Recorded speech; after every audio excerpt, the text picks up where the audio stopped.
para que você não venha cair nas artimanhas de Satanás, para que você e eu não venhamos cair nas fábulas de Satanás, nós precisamos conhecer o nosso pastor. E o pastor do Salmo é o nosso Senhor Jesus Cristo.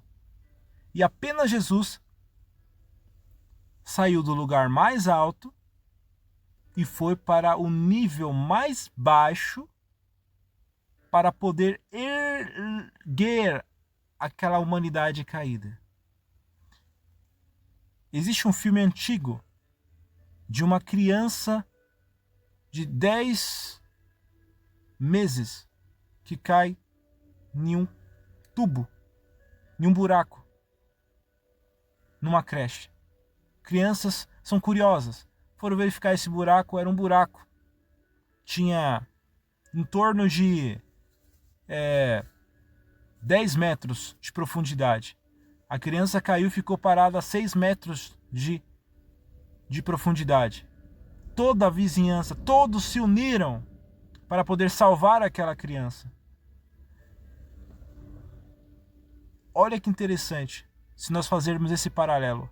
Da mesma forma que aquela criança caiu, a humanidade caiu. E o projeto para salvar aquela criança era fazer um buraco paralelo àquele cano, mas não podia ir no mesmo nível daquela criança, onde ela estava. Se fosse fazer ali o canal, poderia matar aquela criança. Tinha que descer mais. A criança estava a 6 metros. Precisava descer a 8 metros, fazer um buraco por baixo, para poder pegar ela por baixo e levantar e trazer ela para cima. Meus irmãos, o nosso Senhor Jesus Cristo fez a mesma coisa. Ele saiu do lugar mais alto e foi para o lugar mais baixo para poder erguer a humanidade. E hoje ele é o nosso representante. Ele assumiu a nossa humanidade pecadora e ressuscitou no terceiro dia. 40 dias esteve aqui com os discípulos e elevou a humanidade, nos conectando ao céu. Meus irmãos, apenas Deus poderia fazer isso. E no Salmo 23 fala justamente desse pastor, que é o nosso Senhor Jesus Cristo. Vamos agora para Mateus, abra sua Bíblia em Mateus 25, 31, 40. Eu vou ser bem supérfluo, não vou poder aprofundar em todos os textos, mas para que possamos compreender que Jesus nos ama e que nesse momento Ele está intercedendo para que tudo aquilo que Ele fez no passado possa se concretizar em glória sobre glória na minha e na sua vida, através do poder do Santo Espírito, da intercessão de Cristo. Vamos lá. Mateus 25, do 31 ao 40. Quando o Filho do Homem vier em sua glória, nós aguardamos a volta de Jesus. Todos somos adventistas porque aguardamos a volta de Jesus. E todos os santos anjos com ele. Ele não vai vir sozinho, ele vai vir com uma nuvem de anjos. Detalhes importantíssimos. Então ele se assentará no trono da sua glória. E diante dele serão reunidas todas as nações. E ele separará uma das outras, como o pastor separa as suas ovelhas dos bodes. E ele colocará as ovelhas à sua mão direita, mas os bodes à esquerda. Então o rei, Jesus, dirá aos que estiverem à sua mão direita: Vinde benditos de meu Pai, herdai o reino que vos está preparado desde a fundação do mundo.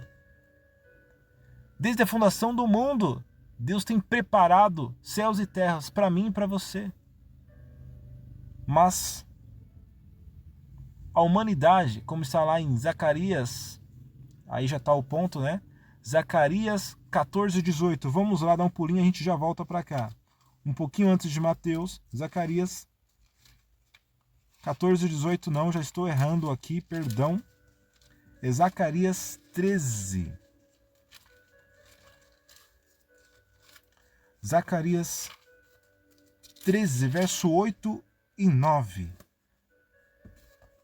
Está escrito assim, meus irmãos: Desperta, ó espada, contra o meu pastor, verso 7, e contra o homem que é o meu companheiro, Olha a profecia, diz o Senhor dos Exércitos, fere o pastor, fere Cristo, e as ovelhas se espalharão. Eu voltarei a minha mão para os pequenos. E nós vamos falar sobre os pequeninos lá em Mateus 25, daqui a pouco, prestem atenção. E acontecerá em toda a terra, diz o Senhor, que as duas partes dela serão cortadas. 2/3. E morrerão, mas a terceira será deixada. Para quê, meus irmãos? E farei passar a terceira parte pelo fogo.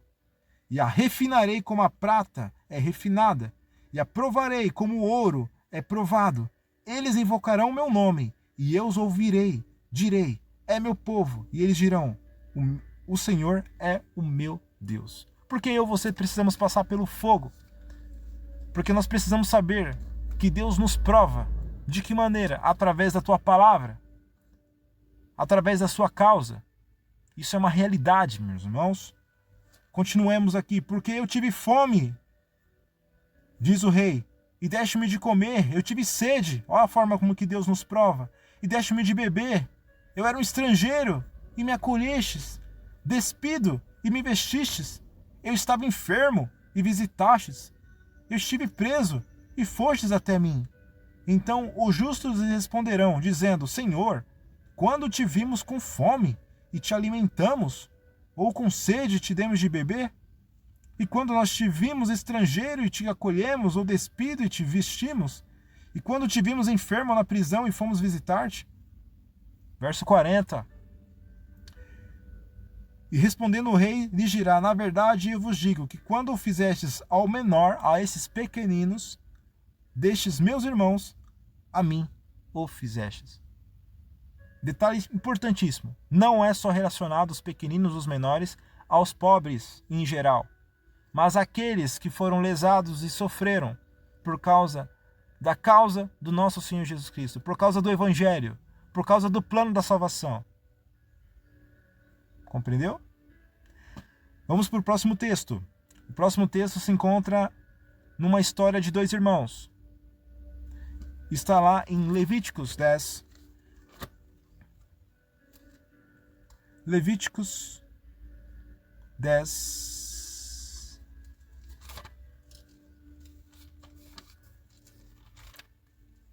Eu vou buscar ser um pouco mais enxuto. Então me perdoem, irmãos, se ficar alguma ponta solta. Nós vamos ser bem objetivos. Lembrando que o tema é julgamento da casa de Deus. Por que falar dos bodes e das ovelhas? Porque as ovelhas conhecem o seu pastor. Mas os bodes não. São rebeldes. Mas eles estão no meio do povo de Deus. Então, o julgamento tem que começar pela casa de Deus, para que esses que são verdadeiramente povo de Deus passem pelo fogo. Agora os bodes não vão passar. E vou fazer exemplo aqui de dois bodes. Nadab e Abiú, filhos de Arão. O ministério de Arão foi aceito. Mas desses meninos, sem reverência, sem reforma de saúde, levados pelo apetite desenfreado, pelo vinho. Olha o que está escrito. E Nadab e Abiú, filhos de Arão, tomaram cada um o seu incensário, e puseram neles fogo, e puseram incenso sobre ele, e ofereceram fogo estranho perante o Senhor, o qual não lhes fora ordenado. Olha a presunção, meus irmãos, o pecado da presunção. Nós temos que saber qual é o caminho que devemos caminhar.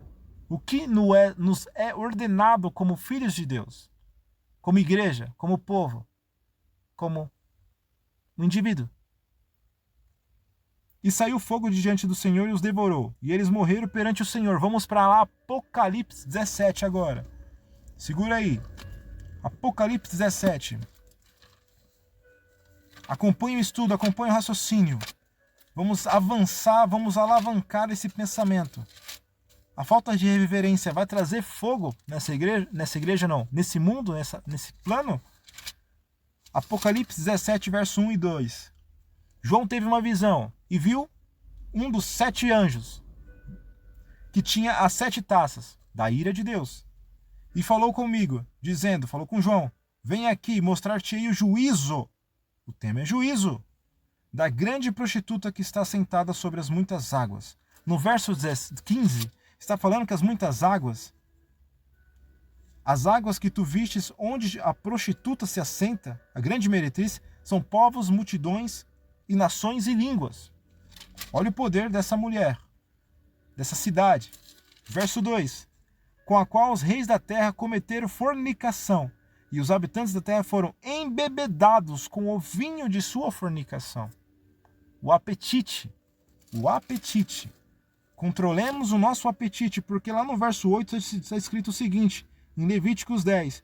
E o Senhor falou a Arão, dizendo, não bebereis vinho ou bebida forte, tu e nem teus filhos contigo, quando entrardes no tabernáculo da congregação, para que não morrais, isso será um estatuto eterno por vossas gerações. E nós vemos aqui em Apocalipse 17 uma mulher que representa a igreja, uma cidade. Eu não vou falar o nome dela aqui, vou deixar você quebrar um pouquinho a cabeça. Continuemos. Lá em Levíticos 23.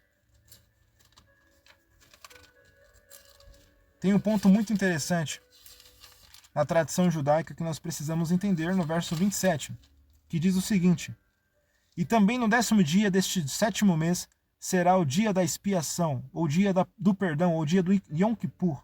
Será uma santa convocação para vós. E afligireis as vossas almas, e oferecereis uma oferta feita por fogo ao Senhor. Todos nós vamos ter que passar pelo fogo, pela dificuldade. Essa é a oferta. Será que eu e você estamos preparados por passar por essas dificuldades por causa do nome de Jesus? E essas ofertas, está dizendo, vai ser aceito. Eu estou fazendo aqui um paralelo, estou abrindo aqui uma simbologia com essa palavra, com a tradição judaica, porque esse dia da expiação já chegou. Desde 1844, dia 22 de outubro, uma grande decepção ocorreu com o povo de Deus. E o grande estudo e a oração trouxe aos corações dos homens, das mulheres que estavam interessadas em ver a volta de Jesus, a compreender que Cristo mudou o seu ministério de sacerdote para sumo sacerdote, começando o dia da expiação, começando de fato esse trabalho de transformação de vidas, através do juízo. Temei a Deus e dai glória, pois é chegada a hora do seu juízo.